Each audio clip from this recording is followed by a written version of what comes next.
শুভ দুপুর। এখানে ডাল রান্না করছি। এটা অড়হরের ডাল। ডালের মধ্যে টমেটো দিলাম, কাঁচা লঙ্কা। ডালটা আগে সেদ্ধ করে নিয়েছি, এখন হলুদ দিয়ে দিয়েছি। এখন ফোড়ন দেব। এই যে তেলের মধ্যে শুকনো লঙ্কা আর এই যে সর্ষে শুকনো লঙ্কা ফোড়নে দেব। সবাই কেমন আছো? আমরা ভালো আছি। ফোড়ন দিয়ে দিলাম, এখন একটু ফুটলে নামিয়ে নেব। সকাল থেকে প্রচুর বৃষ্টি হলো, এখন একটু কমেছে। আমরা বৃষ্টির মধ্যেই রেনকোট পরে বাজার করে নিয়ে আসলাম। উচ্ছে আর আলু কেটে ধুয়ে নিয়েছি, এখন ভাজা করব। তেল গরম হয়ে গেছে, ছেড়ে দিলাম।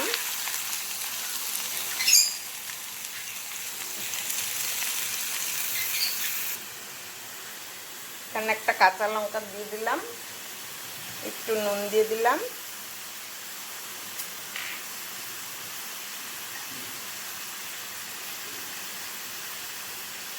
সামান্য একটু হলুদ দিয়ে দিলাম।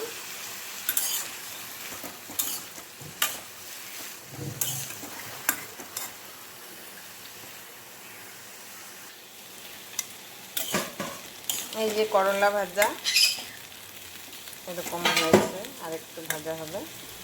মাঝখানে ঢাকা দিয়ে দিচ্ছিলাম একটু। হয়ে গেল আলু করলা ভাজা। মৌরলা মাছের চচ্চড়ি বানাবো। মৌরলা মাছ কেটে ধুয়ে নুন হলুদ মাখিয়ে নিয়েছি। এখানে সব রকম সবজি চচ্চড়ির জন্য কেটে নিয়েছি। এখানে আছে হলো আলু, বেগুন, ডাঁটা, কোয়াশ, পটল। এবার আমি মাছগুলো অল্প অল্প করে ভেজে নেব।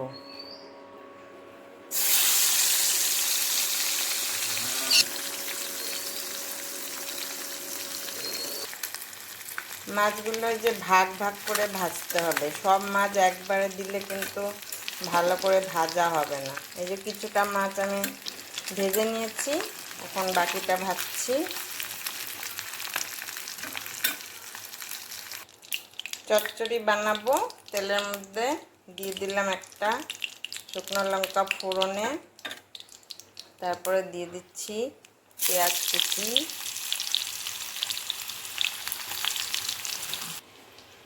এর মধ্যে কিন্তু কতগুলো কাঁচা লঙ্কাও দেওয়া আছে। পেঁয়াজ কুচিটা ভাজা হয়ে গেছে, এবার আমি ছেড়ে দিচ্ছি।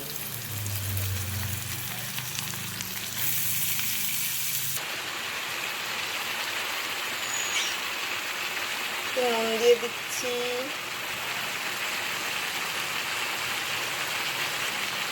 হলুদ দিয়ে দিচ্ছি,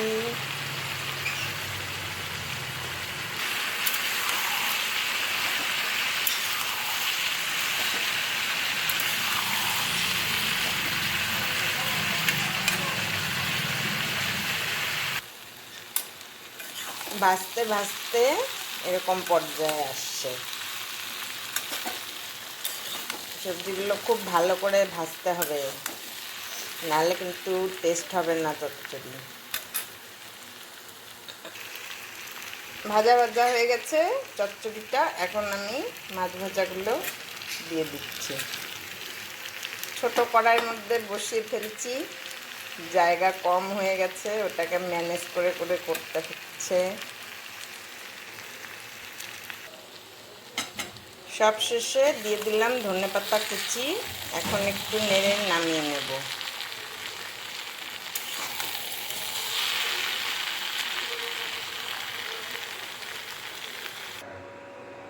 হয়ে গেল আমার মৌরলা মাছের চচ্চড়ি।